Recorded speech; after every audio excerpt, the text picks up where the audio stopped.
Jay and Ara, meron silang chemistry. Nakita ko yun kasi pareho silang nag-work together. Si Jay kasi hindi niya agad nakukuha, pero ang maganda kay Jay, he keeps on trying. Magandang sign yon na in the future, he can be a good actor, he can be a better actor. Si Ara, maganda lang talaga, and alam mong may substance tong babae na to.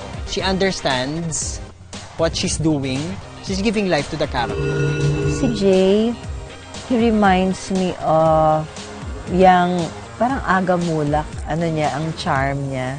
Maalalahanin si Jay, hindi ko nakikita na fake yon. Can be the next matinee idol. Si Ara parang magiging next Chris Bernal.